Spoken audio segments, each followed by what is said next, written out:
Mukbang ng talaba. Wow!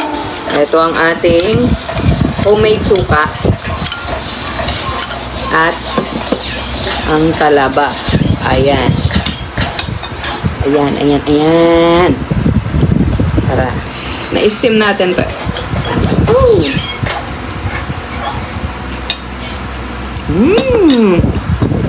Sarap naman.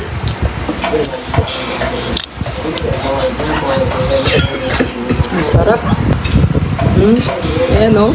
Oh. Wow! Ang sarap. Dati hindi ako mahilig sa ganito. Pero nung minsan, nag-uwi ng talaba yung asawa ng kapatid ko. So, natikman ko, masarap pala. So, eto, minumukbang na natin.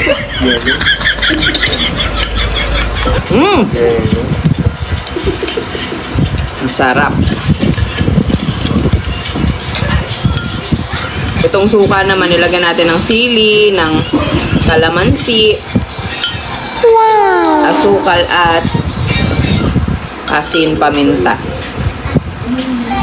Oh. Sarap.